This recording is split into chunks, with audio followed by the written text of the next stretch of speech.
귀한 찬양 감사합니다. 여러분, 저 보고 싶었어요? 네, 저도 여러분 보고 싶었습니다. 여러분 배려해 주셔서 안식월 건강하게 잘 다녀왔어요. 기도해 주신 덕분에 교회 구상도 하고 계획도 하고 나름 유익한 시간을 잘 지내고 왔습니다.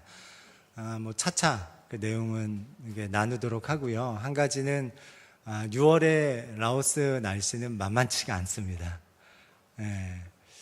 굉장히 더워요. 우리나라가 훨씬 더 시원합니다. 굉장히 더워요. 그리고 무엇보다도 이제 기쁜 건 여러분이 저랑 한 약속을 잘 지켜주셔서 한 사람도 안 돌아가셔서 참 감사합니다. 가야 되나 돌아가야 되나 이런 걱정 안 하도록 여러분이 다 살아계셔서 감사합니다. 감사합니다. 오늘 요나서 마지막 시간을 나눌 거고요. 그리고 다음 주부터는 창세기로 돌아가서 아브라함 이야기를 좀 나눌 텐데 오늘은 특별히 또 맥추 감사 주일이기도 합니다. 맥추, 보리 맥자를 써서 보리 추수에 대해서 하나님께 감사로 그렇게 예배하는 날로 우리가 일반적으로 알고 있는데요. 실제로 이 맥추 감사절에 이 맥추라는 단어는 카치르라는 단어가 쓰였는데 보리랑은 상관이 없습니다. 근데 우리나라 들어와서 맥추절을 이야기하면서 그 시기 자체가 쌀을 수확하기 앞선, 그래서 우리는 보릿고개라고 하는 그 보리 추수할 때랑 맞물려 있었기 때문에 아마 해석하는 과정에서 맥추라는 단어를 쓴 것 같고요. 사실 원어 카치르하고는 보리랑은 상관이 없어요. 그리고 실제로 오순절 지나서 50일째 추수하는 곡식은 보리가 아니라 밀이에요. 근데 중요한 거는 밀을 추수하는 날이든 추수해서 감사하는 절기든 보리를 추수해서 감사해서 드리는 절기든 그건 별로 중요하지 않습니다. 진짜 중요한 것은 맥추 감사절이 가지고 있는 정신이에요. 그건 뭐냐면 맥추 감사절의 정신은 처음 것, 첫 열매, 소중한 그 첫 열매를 하나님께 드리는 그런 마음으로 감사하는 절기예요. 여러분, 뭔가 처음 열매는 별로 그렇게 크고 화려하지 않아요. 나중에 열매가 훨씬 더 크고 실합니다. 그렇죠? 근데 첫 열매는 소중해요. 옛날에는 취업을 하면 회사에 처음 들어가면 부모님 첫 월급을 받으면 부모님들께 빨간 내복을 선물해 드렸어요. 건강하게 오래오래 사시라고. 혹시 기억나세요? 요즘은 내복 선물을 잘 안 하죠. 내복 안 입고 다니니까. 근데 그때는 그랬어요. 첫 월급 받으면 그걸로 내가 첫 월급 받은 사회인이 돼서 첫 월급을 받았는데 이럴도록 나를 낳아주시고 길러주셔서 감사합니다. 그래서 이제 부모님들께 내복을 빨간색으로 내복을 해서 선물해 드리곤 했어요. 근데 여러분 생각해 보세요. 첫 월급이 많아요? 나중에 월급이 많아요? 첫 월급이 자기는 제일 많고 싶다. 그러면 없죠. 나중 월급이 훨씬 많습니다. 그런데 첫 월급은 소중해요. 소중한 것에 그 일부를 떼서 부모님께 감사 선물을 드리는 그 정신과 같은 게 맥추 감사절의 정신입니다. 보리를 추수해서 감사하든 밀을 추수해서 감사하든 그게 중요한 게 아니라 처음 것. 그래서 맥추 감사절은 전반기 6개월이 끝나고 후반기 6개월이 시작되는 7월 첫 주에 드립니다. 오늘이 시작이고 처음이니까, 후반기의 처음이니까 바라기는 오늘 후반기의 첫 주일인 오늘 7월 첫 주일이 여러분 가장 작은 날이 되기를 주님의 이름으로 축원합니다. 앞으로 여러분에게 더 풍요롭고 이 후반기가 더 풍요롭고 더 풍성하기를 축원합니다. 여러분 건강이 오늘이 제일 안 좋았으면 좋겠어요. 후반기에 더 좋고 여러분 사업가, 여러분 가정과 여러분 자녀들이 오늘이 제일 안 좋았으면 좋겠어요. 후반기에 좋고 여러분 뭐 건강이든 뭐 사업이든 여러분 재정적인 상황도 오늘이 제일 안 좋았으면 좋겠어요. 안 좋다는 얘기를 하니까 일단은 아멘은 안 하시는데 후반기가 더 좋았으면 좋겠다는 뜻입니다. 여러분 오늘 절기 헌금을 나와서 이렇게 감사한 마음으로 드렸는데 구별해서 소중한 걸 드린 거죠? 네, 잘하셨어요. 근데 바라기는 오늘 드리는 헌금이 제일 작은 헌금이 됐으면 좋겠어요. 그래서 후반기에 여러분의 재정 상황을 풍성하게 채워주셔서 더 크게 드려도 넉넉한 그런 하나님의 축복이 있기를 주님의 이름으로 축원합니다. 자, 오늘 요나서 마지막 시간인데요. 요나서를 1장부터 4장까지밖에 안 되는 짧은 요나서를 살펴보면서 늘 제가 가지고 있는 의문은 그거였어요. 하나님이 왜 요나 같은 사람을 선지자로 선택하신 걸까? 그때 당시에 북이스라엘에 요나보다 더 역량 있고 실력 있고 순종도 훨씬 잘하는 그런 사람들이 분명 있었을 텐데 하나님께서는 왜 요나를 선지자로 선택하신 걸까? 요나를 설명할 때 제가 늘 그 앞에다 수식어를 금쪽이 같은 선지자다 이렇게 부르잖아요. 왜냐하면 요나는 순종을 잘 안 해요. 하나님이 뭐라고 얘기하면 아멘 해야 되는데 그렇게 안 합니다. 니느웨 성으로 가라 그러는데도 자기 마음대로 하고 싶은 대로 반대 서쪽에 있는 다시스로 도망가고 가서 심판 메시지를 전해라 하는데도 그냥 하는 둥 마는 둥 하는 신용만 하고 3일이 걸려야 한 바퀴 돌 수 있는 성을 하루 다니면서 그것도 자기가 가진 어떤 정치, 경제, 문화, 과학적인 모든 내용들을 다 가지고 와서 그걸로 변증적으로 사람들한테 하나님의 심판의 이유를 그렇게 돼야만 되는 정당성을 그렇게 선포해야 될 텐데 전혀 그렇지 않고 5가지 말로 하나님이 이 성을 심판하실 거다. 그 짧은 말만 하루 동안 하고 다닌 게 그 요나가 한 순종의 전부예요. 그러니까 이렇게 보면 왜 하나님께서는 그 많은 사람들 중에 요나 같은 금쪽이 같은 사람을 선택하신 걸까? 그래서 찾은 원래 누군가를 선택할 때는 이유가 있잖아요. 그 사람을 선택하는 이유. 국가대표 축구 감독이 선수들을 선발하지 않습니까? 선발할 때는 이유가 있어요. 이 사람은 뭐를 잘해. 수비의 어떤 부분이 좋아. 공격의 어떤 부분이 좋아. 이런 게 다 있어서 거기에 맞는 사람을 선택하지 않습니까? 선택하는 것에 인과관계, 상관관계가 있단 말이에요. 대부분은 누군가를 선택할 때 상관관계가 있어요. 물론 그 상관관계가 좀 없는 것도 있습니다. 군대에선 좀 그래요. 군대에서 이발병이 있어서 어떻게 이발병이 됐냐고 사회에 있을 때 미용을 좀 전공했냐고 그랬더니 어머니가 미용사라고 해서 이발병 하라고 해서 이발병이 됐다는 거예요. 도대체 무슨 상관이 있습니까? 어머니가 미용하시는 거랑 내가 이발병 되는 게 뭐가 상관이 있어요? 근데 그건 군대에서 양반이에요. 편의점 알바했다고 PX병 시키고요. 바닷가 양식장에서 일했다 그러니까 같은 양식이지 그러면서 취사병 시키는. 군대에서는 그래요. 족구 게임을 한다고 이제 선을 그리는데 미대 나왔다고 선 그리라고 하고, 법대 다니니까 심판보라고 하고, 수학과 다니니까 카운터 세라고 하는 게 군대예요. 하다못해 피아노 친 사람, 사회에서 피아노 친 사람 있냐고 그래서 손들었더니 피아노 옮기라고 했던 전설적인 이야기가 가능한 곳이 군대입니다. 그러면 하나님이 요나를 선택한 하나님이 군인입니까? 그래서 상관관계가 없는데 그냥 선택하신 걸까요? 아니에요. 그럼 도대체 왜 이렇게 말을 안 듣고, 왜 이렇게 불순종하고, 왜 이렇게 자기 하고 싶은 대로 하고, 실력도 없어 보이고 역량도 없어 보이는 요나 선지자를 왜 하나님께서는 굳이 북이스라엘의 선지자로 선택하신 걸까? 찾아보니까 답은 하나예요. 뭐냐? 은혜로 선택하신 거예요. 은혜로 선택했기 때문에 요나가 불순종한다고 버리지 않아요. 만약에 어떤 특별한 이유가 있어서 선택했다면 그 이유가 사라지면 버립니다. 그렇죠? 여러분 집에 밥솥이 있어요. 밥솥의 목적은 뭐 하는 거예요? 1번 인테리어, 2번 밥 짓는 거. 밥 짓는 거예요. 근데 밥 짓는 걸 못하면 버려요? 인테리어로 놔둬요? 버리죠. 그게 목적이니까. 그런데 요나는 그런 목적, 특별히 정직해, 특별히 착해, 특별히 순종적이야, 그런 것 때문에 선택한 게 아니에요.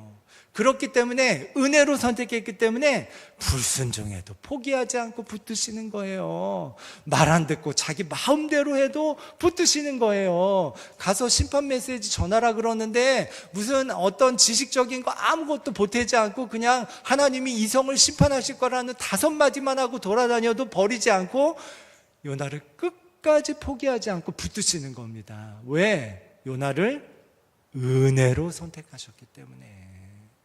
그리고 저와 여러분을 선택하신 것도 은혜로 선택하신 거예요. 여러분이 착해서 선택한 거 아닙니다. 옆 사람 잠깐 봤다 절 보세요. 착한 것 같아요? 아닌데 선발하신 거예요. 선택하신 거예요. 그냥 하나님이 은혜로 저와 여러분을 하나님 자녀로 선택하신 겁니다. 라오스의 이제 루앙프라방이라는 도시에 거의 있었고요. 중간에 며칠 방비행이라는 도시에 가 있었어요. 근데 방비행이라는 도시에 있던 숙소가 이 숙소 뒤쪽으로 강이 이렇게 흐르고 뒤에 병풍처럼 높은 산이 쫙 둘러 있어요.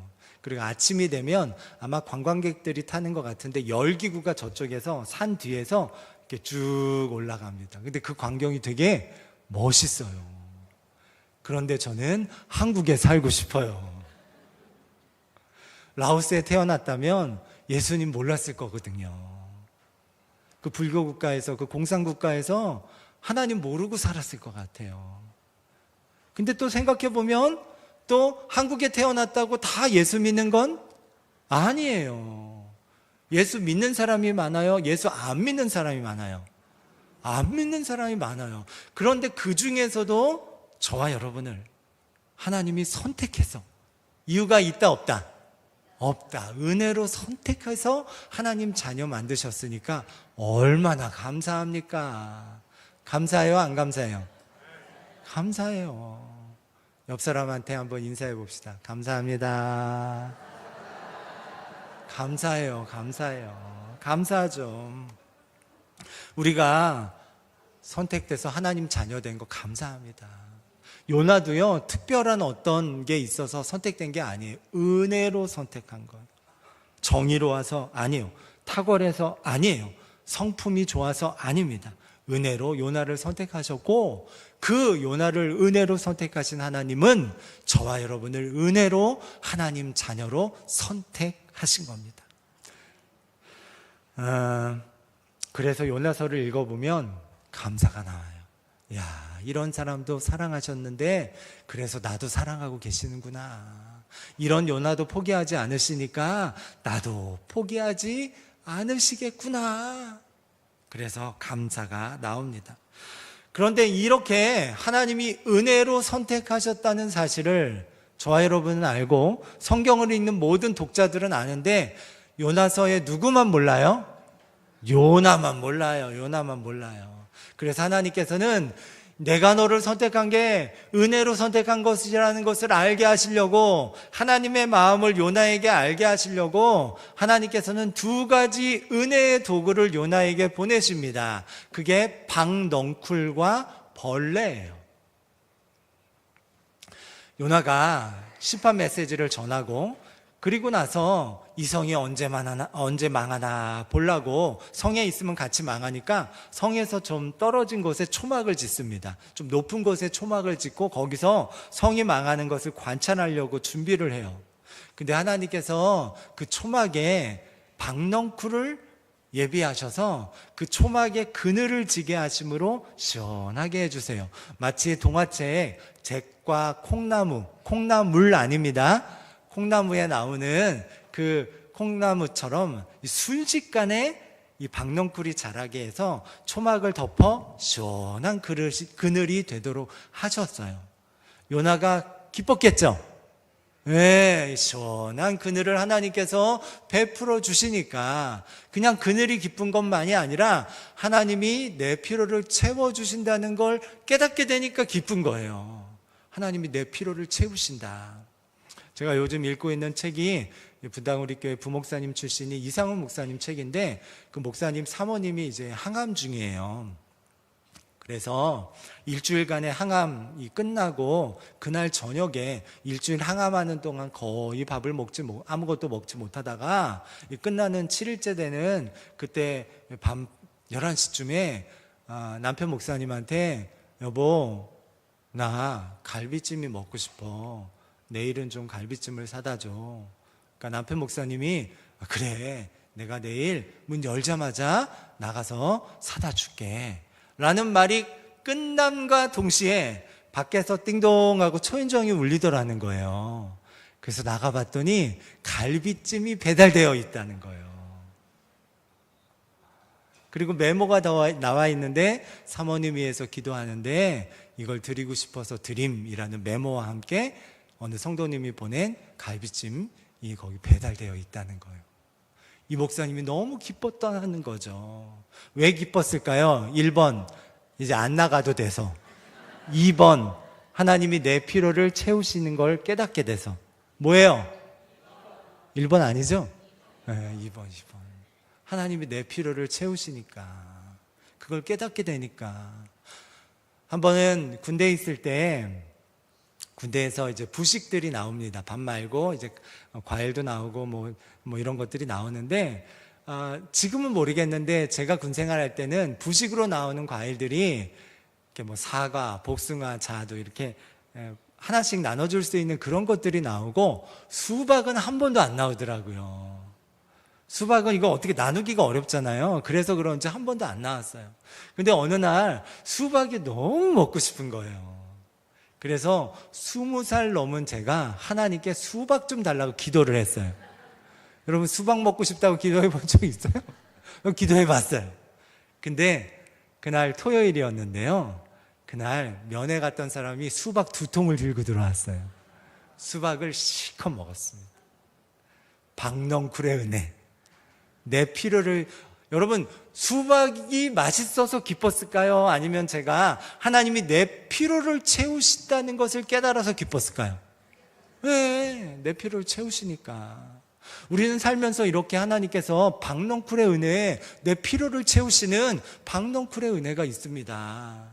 바라기는 우리 전반기에도 있었겠지만 후반기에 이런 다양한 박넝쿨의 은혜가 있기를 주님의 이름으로 축원합니다. 옆 사람한테 한번 축복해 줍시다. 박넝쿨의 은혜가 있을지어다.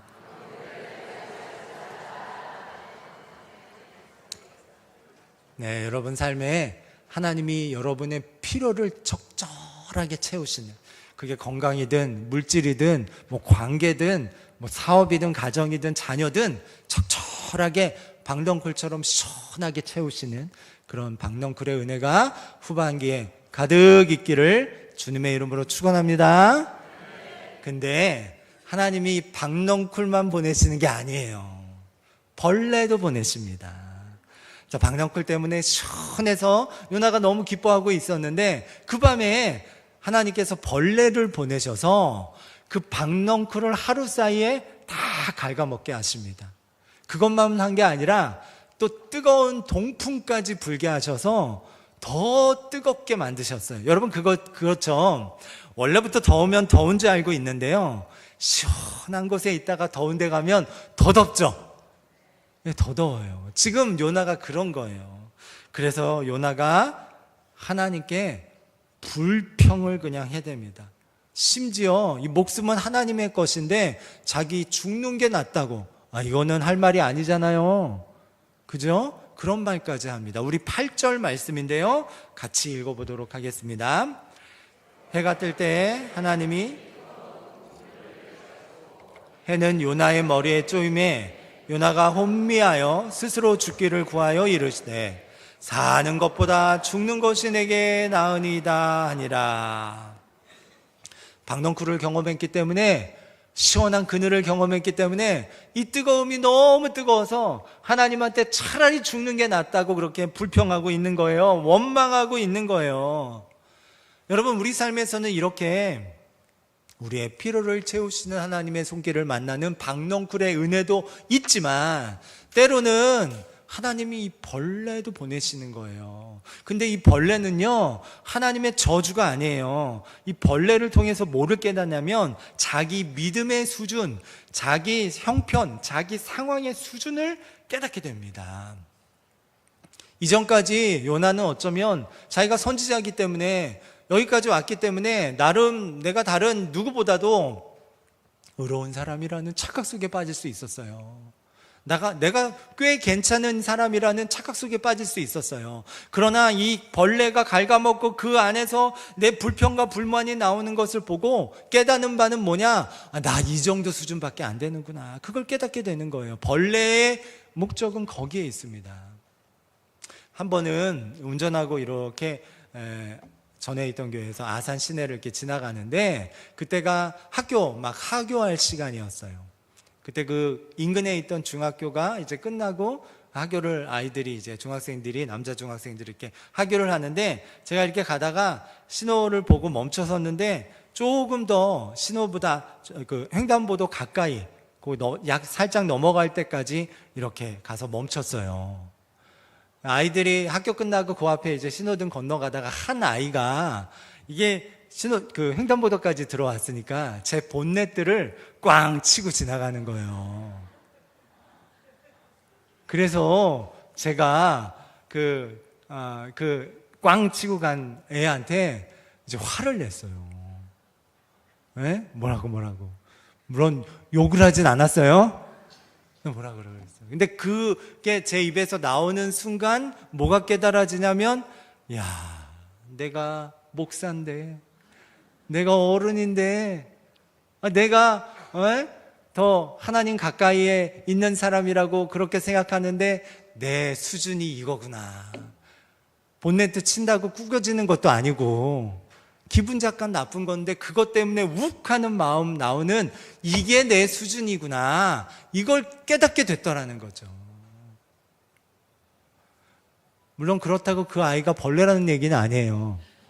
근데 벌레 같은 상황을 통해 하나님은 내 수준, 내 믿음의 수준, 내 인격의 수준, 내 성품의 수준이 드러나게 하는 거예요. 그게 없으면 내가 괜히 의로운 사람이라고 착각하니까, 내가 괜히 남보다 더 하나님 잘 믿는 사람이라고 착각하니까, 그래서 교만해지니까, 그러면 안 되니까 하나님께서는 이 벌레 같은 상황과 때로는 사람을 보내서 우리 수준이 드러나게 하시는 거예요. 우리 주변에는 벌레 같은 상황과 사람을 하나님께서 보내십니다. 있어요. 내 주변에 나를 힘들게 하고, 나를 괴롭게 하고, 짜증나게 하고, 나를 힘들게 하는 사람, 그런 상황 있어요? 없어요? 있어요. 바로 옆에 있지는 않죠? 있어요. 그 벌레는 하나님이 보내신 저주가 아니에요. 내 수준이 드러나게 하는 은혜의 도구예요.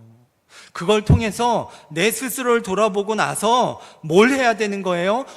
내 수준이 이거구나. 하나님 은혜 없이는 한순간도 살 수 없구나. 하나님이 나를 은혜로 붙드시고 있는 거구나. 그리고 다시 은혜 앞으로 무릎 꿇고 나가게 되는 거죠. 내가 기도를 쉬면 언제라도 넘어질 수밖에 없는 내 믿음의 수준이구나를 깨닫고 더 하나님 앞으로 나아가게 되는 겁니다. 그러니 이 벌레도 은혜의 도구예요. 이 벌레는 오히려 내가 더 성장하고 하나님의 마음을 알아가게 하는 일종의 디딤돌인데, 다른 박넝쿨의 디딤돌과는 다른, 오늘 설교의 제목처럼 못생긴 디딤돌이에요. 못생긴 디딤돌이지만 이것조차 디딤돌입니다. 이걸 통해서 요나 선지자는 이제 깨달아야 되는 거죠. 하나님이 나와 내 민족만 사랑하는 게 아니구나. 나조차 사랑하시는구나.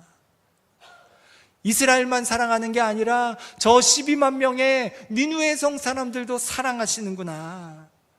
이 작은 벌레를 통해 이 못생긴 디딤돌을 통해 그걸 깨닫게 하시는 겁니다. 날 힘들게 하고 날 불편하게 만들고 나를 귀찮게 하고 괴롭게 하는 그 못생긴 디딤돌들은 하나님이 보내주신 은혜의 도구인 것입니다. 따라서 저와 여러분에게 있어서의 감사는 박넝쿨에만 감사하는 게 아니라 못생긴 디딤돌로 작동하는 작은 벌레 같은 상황과 사람에게도 감사할 수 있는 삶을 살아가시기를 주님의 이름으로 축원합니다. 라오스는 더워요. 잘 모르겠으면 가보세요. 6월에. 그래서 이제 시장도 새벽 시장이랑 야시장이 있어요. 야시장에 저녁 때 저녁 먹고서 구경을 갔습니다. 구경을 이렇게 갔는데 소매치기가 자기가 만든 도구 같아요. 긴 핀셋 같은 건데 그게 이제 탁 하면은 이게 벌렸다가 거기로 이제 돈 같은 거, 주머니에 있는 거, 가방에 있는 걸 딱 끄집어낼 수 있는 그거예요. 그걸 제 왼쪽 주머니에 이제 돈하고 키가 있었는데 그걸 이렇게 꺼집어내다가 제가 또 민첩하지 않습니까? 예, 그래서 그걸 잡아서 낚아챘어요. 소매치기를 잡았어요. 문제는 말이 통해야죠. 이 사람이 뭐 영어를 아는 것도 아니고 또 한국말은 더 모를 거고 그렇다고 또 제가 아는 라오스어도 없고 에? 뭐야? 하고서 할 말이 없어요. 놔줬어요. 예. 어떻게 해요? 뭐 제가 경찰서 가서 설명하기도 어렵고 뭐 어떻게 할 수도 없고 뭐 상인들 말로는 아무래도 자기네 사람 아니고 뭐 그 다른 나라 사람 같다 그렇게 얘기하는데 그걸 뭐 알 수도 없고 뭐 하여튼 그리고 나서 숙소로 돌아왔어요. 돌아와서 생각하니까 감사가 되더라고요. 원래 몰려다니잖아요, 이런 소매치기들. 만약에 제가 더 붙들고 있었다면 혹시 저한테 해코지하지 않았을까? 아니면 들고 있었던 뭐 다른 흉기 같은 걸 휘둘르지 않았을까? 여러 가지 생각이 나면서 오히려 감사가 되더라고요. 그만한 게 어디냐? 따라서 합시다. 그만한 게 어디냐? 옆 사람한테도 한번 얘기해 줍시다. 그만한 게 어디냐? 반말, 그만한 게 어디예요? 너무 반말만 하지 말고. 그만한 게 어디냐? 여러분, 우리 삶에 늘 박넝쿨만 있으면 저는 여러분이 그랬으면 좋겠어요. 그 담임 목사의 마음이죠. 근데 하나님은 박넝쿨만 보내지 않으세요. 불편하고, 힘들고, 괴롭고, 속상하고, 그래서 내 수준이 드러나게, 내 성품의 수준, 내 인격의 수준, 내 믿음의 수준이 드러나게 하는 작은 벌레도 보내십니다. 근데 그건 저주가 아니라 못생긴 디딤돌, 오히려 감사할 제목임을 여러분 다 믿으시기를 주님의 이름으로 축원합니다. 축원합니다. 모두 자리에서 일어나셔서 함께 찬송하겠습니다.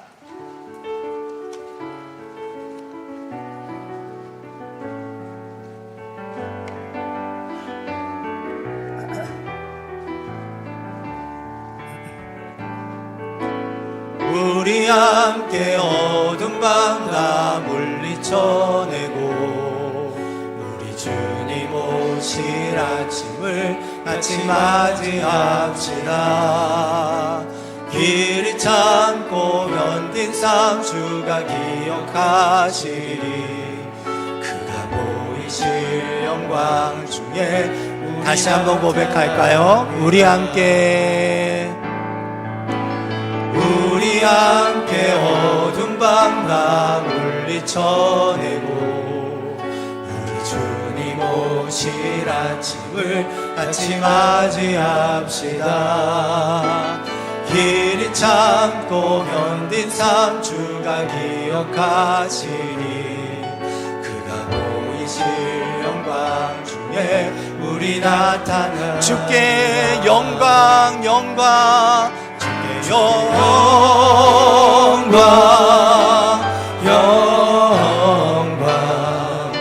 모든 찬양 받기 합당하시니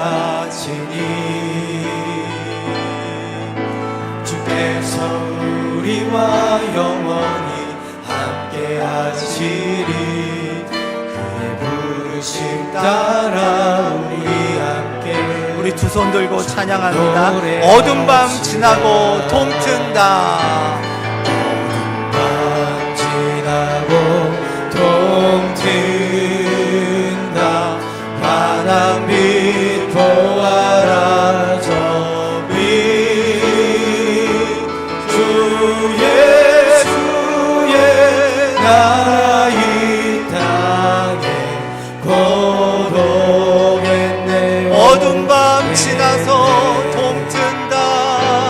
어두운 밤 지나고 동튼다. 환한 빛 보아라 저 빛. 주 예수의 나라 이 땅. 마지막으로 어두운 밤 지나고 기필코 동튼다. 어두운 밤 지나고 동튼다. 환한 빛 보아라 저 빛. 주 예수의 나라 이 땅에 고독했네 오겠네.